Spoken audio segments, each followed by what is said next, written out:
Hey, my more brothers, back again, and hits just keep on coming. I always wondered why this same stuff gets circulated over and over and over again. And you would think on YouTube, as much as this stuff is around and much as these arguments have been passed around, that they would actually learn from each other.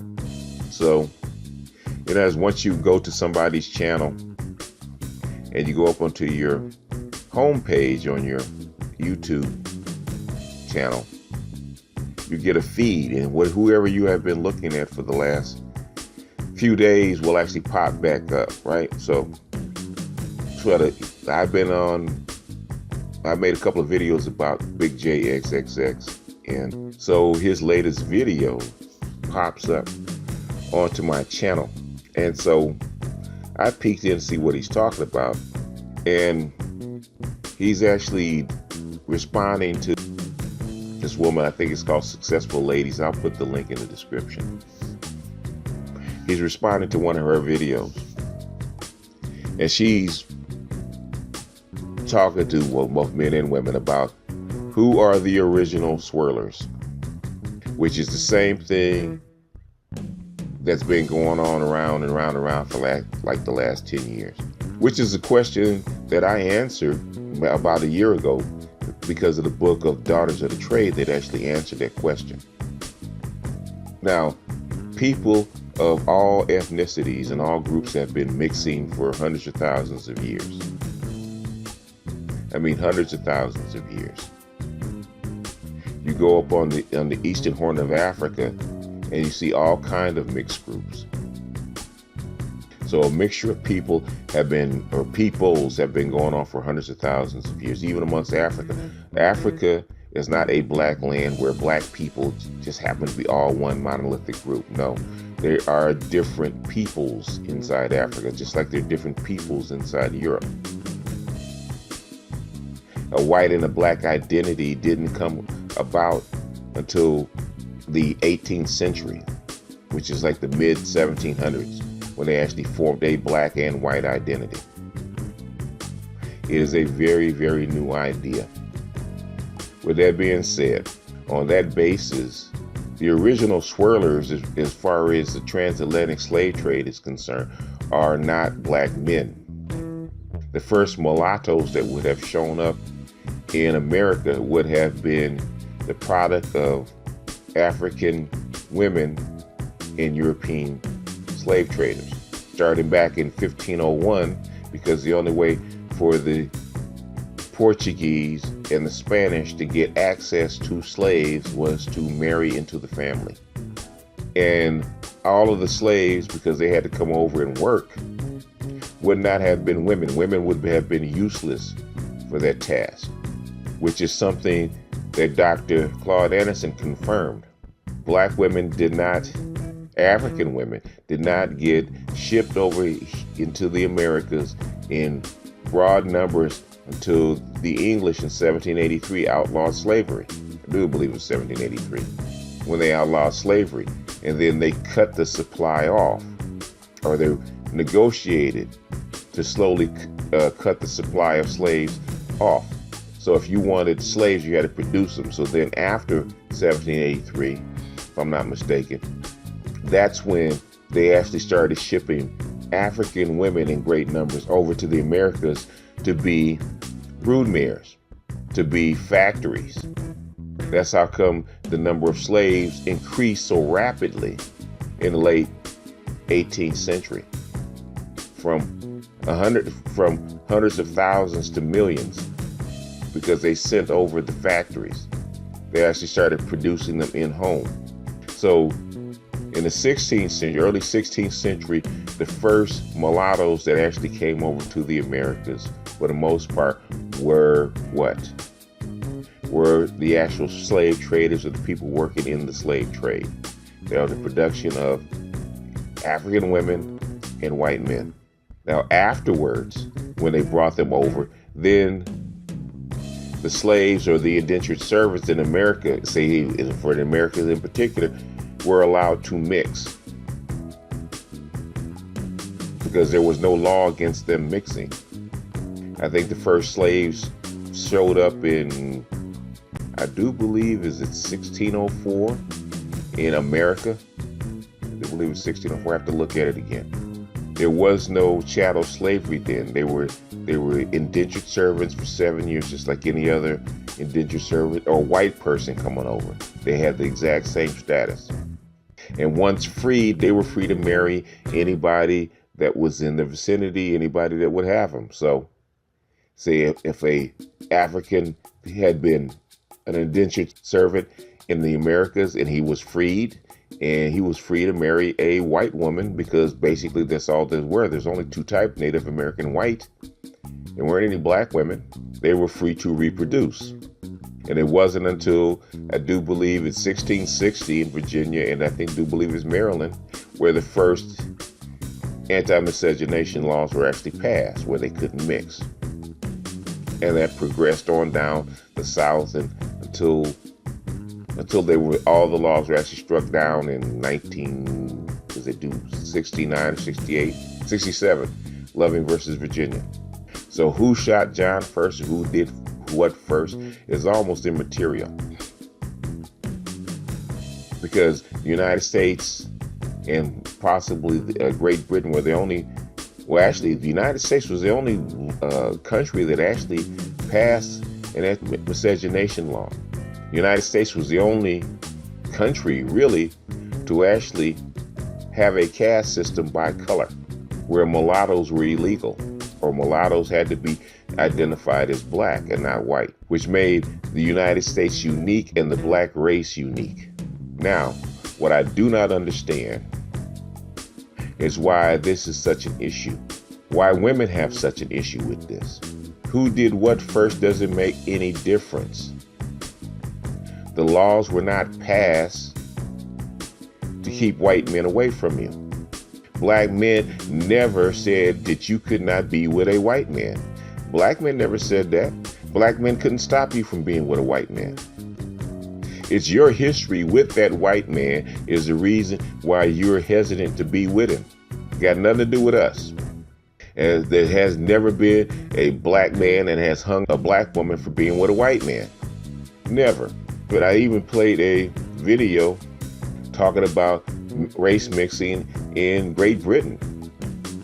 And the British soldiers down there having sex with African women and bringing the mulattoes back to be educated.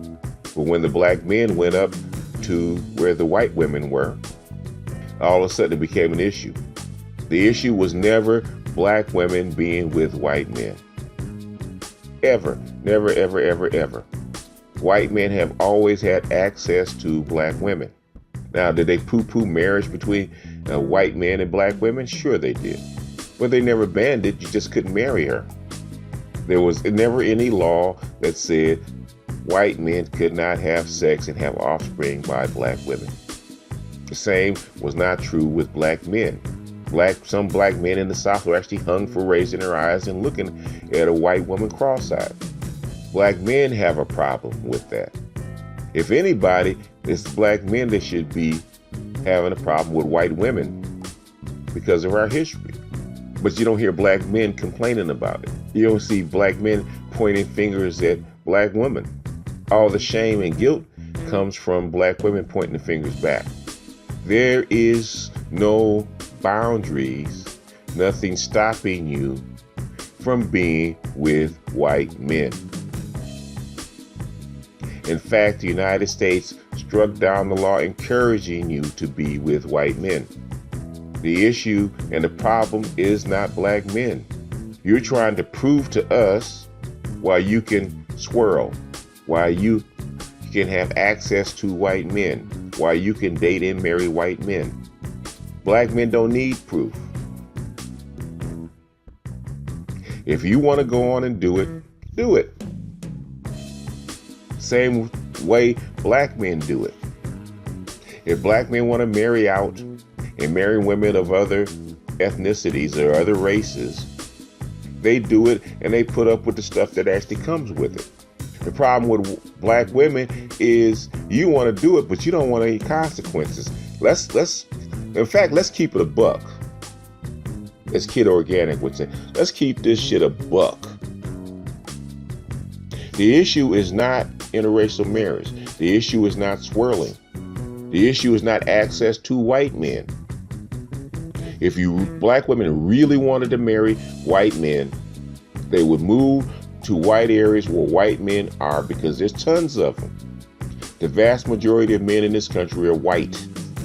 50% of white men are single or not married. You got about 40 or 50 million white men that are not married. There are tons of white men out there. Go to the areas where they are.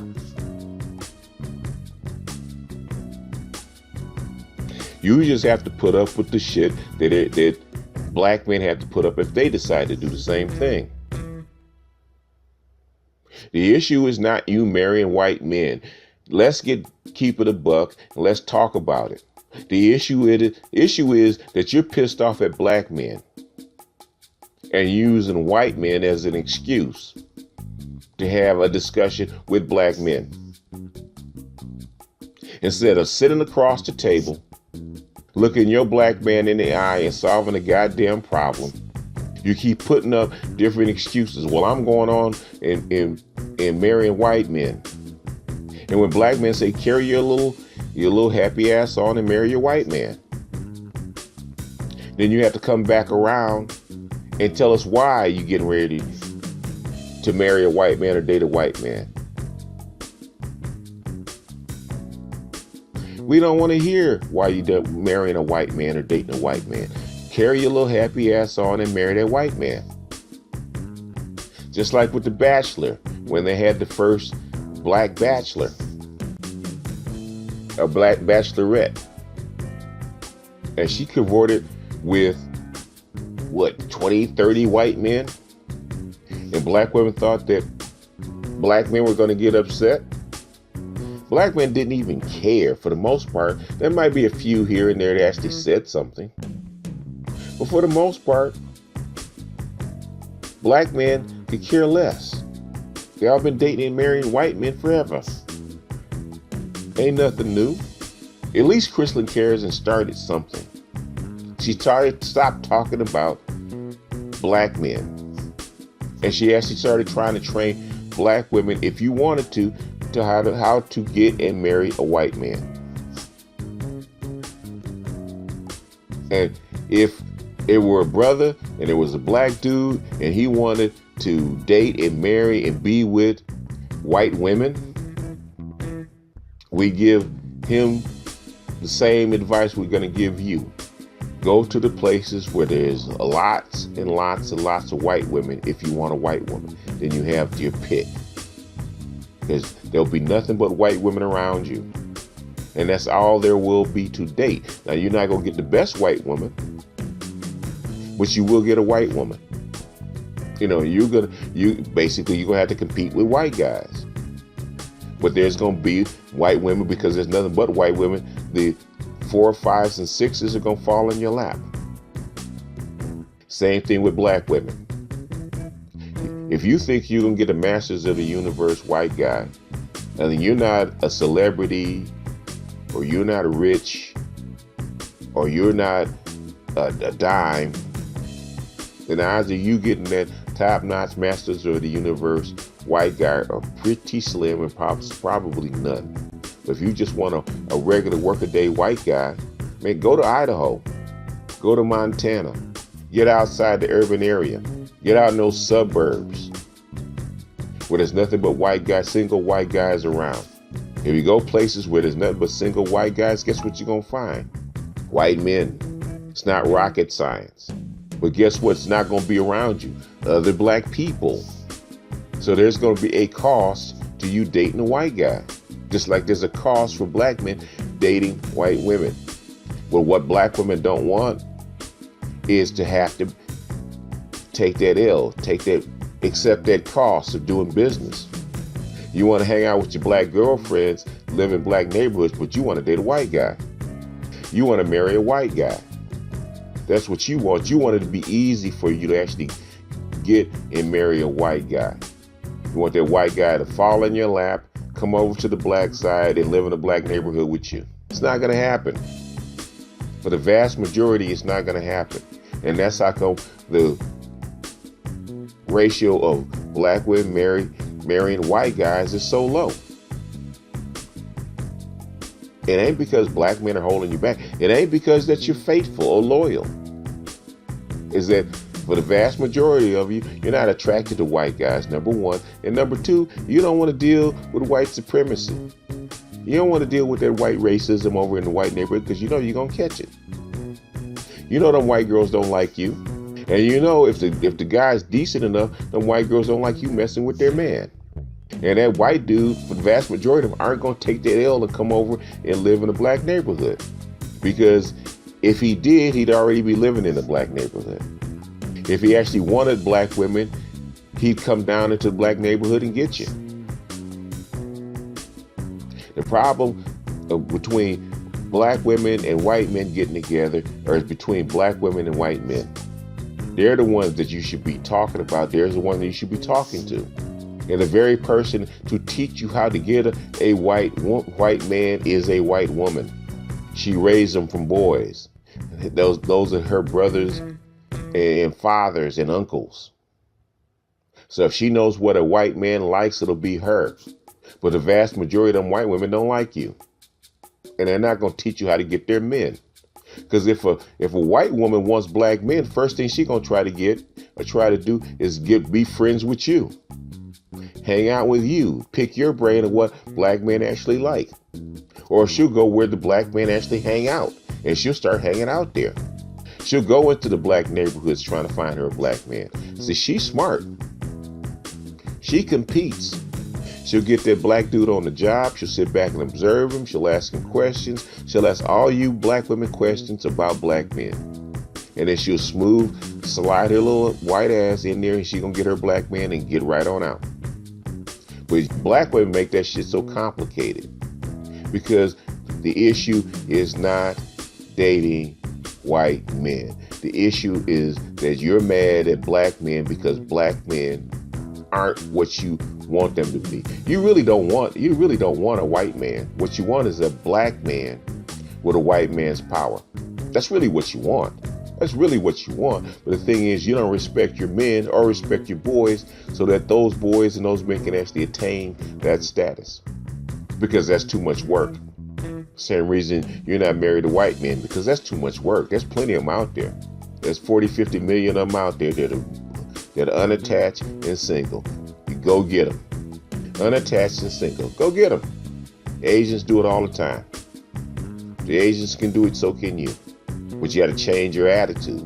You got to change the way you do things. You got to change the way you do business. You can't talk to that white man like you talk to your black one. And hell, if you talk to the black one like you talk to the white man, you'd be married anyway. Wouldn't have to move out of your neighborhood. Wouldn't have to marry white men. But the thing is, you don't want to change. You don't want to grind and you don't want to work. That is the bottom line. That's how come the Asians, Hispanics, and white women outcompete you as far as marriage. Because back when there was anti-miscegenation laws, you had a captive audience. You didn't have to compete. Black man had no choice. His choice is either be with a black woman or go get lynched. So you could say anything, do anything, be any way you wanted, and he had to accept what you gave him because you were the only woman he was allowed to have by law. Once that law was lifted, guess what? Now you had to compete, but now you don't have the skills to compete. And now you're mad. Start looking inward. I have to give Chrislyn Kerrigan one bit of credit. She actually did listen. She actually monitored my women's site. And that's how come she came up with that pink pill. Because that mamby-pamby, being easy, was not going to work.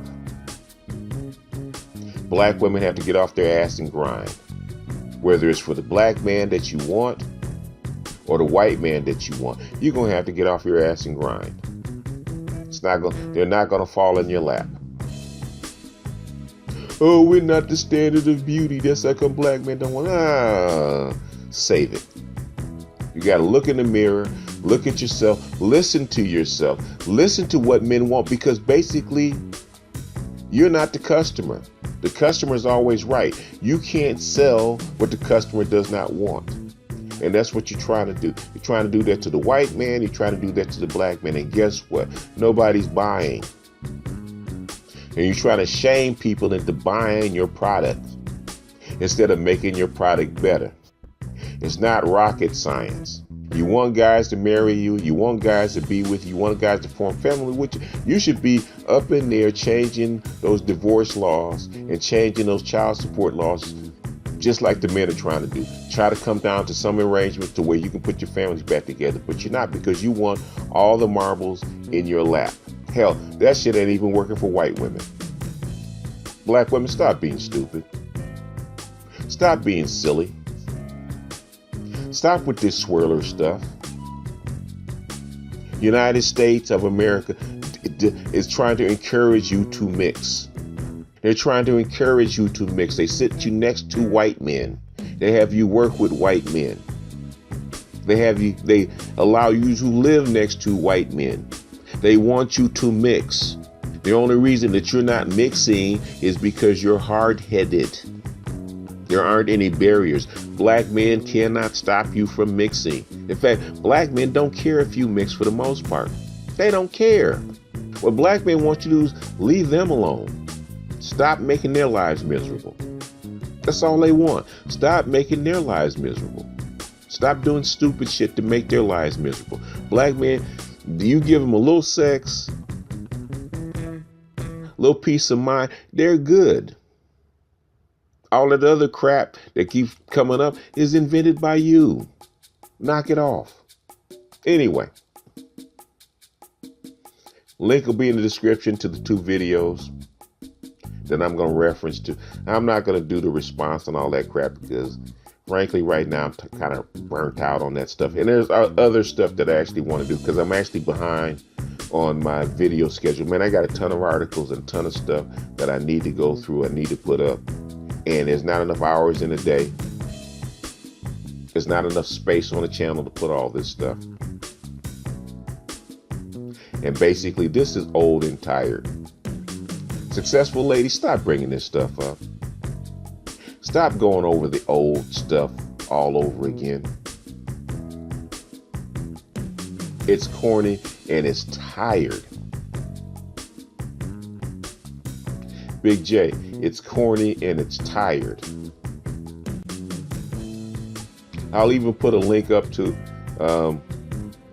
the Roots article that actually talked about this, because they talk about this article is like maybe 5 years old, and if you had put up mulatto slave traders, it'd have popped right up.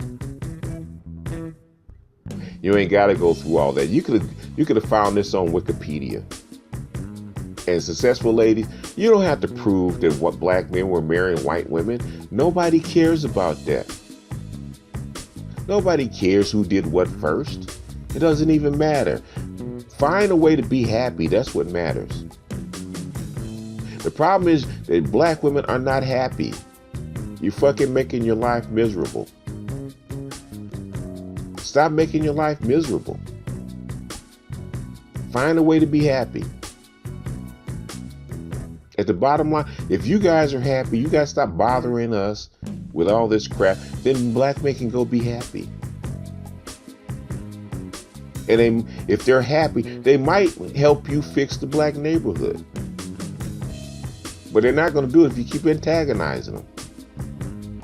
Anyway, let me stop my ramble. Let me stop my rant. This BGS out, and I will try to see you guys on the next one.